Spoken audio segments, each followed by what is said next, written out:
Le Père Noël. Bonjour à tous, j'ai décidé de raconter mon histoire troublante à Internet.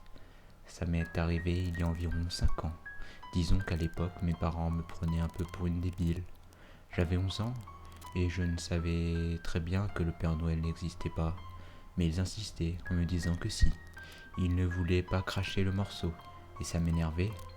Bref, riez-en si vous le souhaitez, ça ne m'atteindra plus.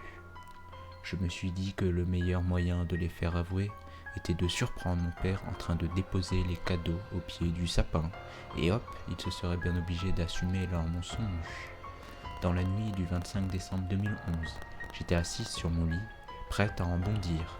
Vers 2 heures du matin, j'ai entendu des pas dans le couloir qui se dirigeaient vers ma chambre.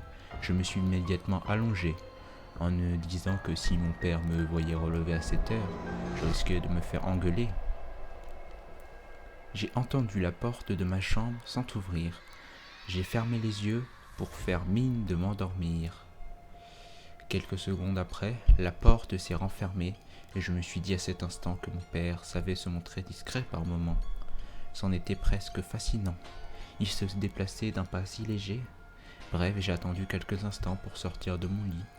Ma chambre donnait directement sur le salon. J'allais pouvoir le surprendre. J'ai entrouvert la porte et bordel, je l'ai vu.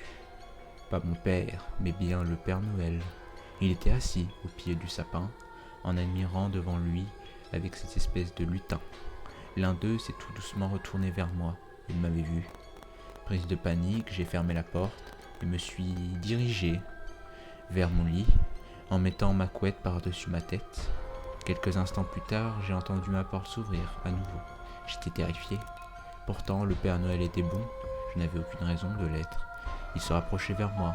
Ma respiration était bruyante, mais je ne me devais de rester silencieuse. Il était tout près. Je l'ai entendu chuchoter. Ce n'est pas bien d'essayer de surprendre le Père Noël, Émilie. Puis il a rajouté, cela mérite une bonne punition. J'étais si effrayé que j'ai fini par appeler mes parents à l'aide. Bien évidemment, il n'y avait rien dans ma chambre. Je leur avais tout expliqué, mais ils disaient que j'avais dû faire un mauvais rêve. Ils ne me croyaient pas. Ils ont même décidé à enfin m'avouer que c'était mon père qui déposait les cadeaux et qu'il n'y avait jamais eu de Père Noël. J'étais contente dès qu'ils admettaient enfin que je n'étais plus une enfant. Je n'étais pour autant plus rassurée en ce qui concerne les événements auxquels je venais d'assister. Ou bien avait-il raison?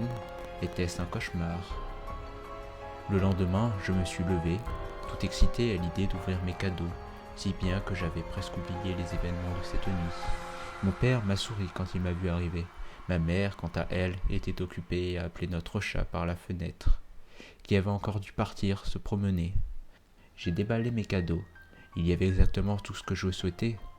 J'étais un véritable garçon manqué, l'exaction man, ce genre de truc. Ma mère s'était retournée vers moi en souriant. Elle était ravie que ça me plaise. Elle a alors détourné mon attention sur le dernier cadeau, d'un air intrigué. Elle ne comprenait visiblement pas d'où il provenait, et mon père non plus. J'ai pensé à la vieille. Je l'ai ouvert.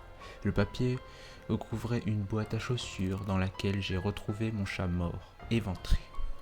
Je vous passe les détails de la suite. C'est déjà assez dur pour moi d'en parler. Aujourd'hui, je suis allé au marché de Noël de la Défense et je l'ai revu. L'espèce de lutin qui m'avait vu cette nuit-là. Celui qui avait dû avertir le Père Noël. Je l'ai pris en photo avec mon portable. C'est celui de gauche, regardez-le. On dirait qu'il m'a reconnu. Abonne-toi et partage la vidéo. Et laisse un j'aime pour que la Noël attitude persévère. Et sinon, nique ta mère.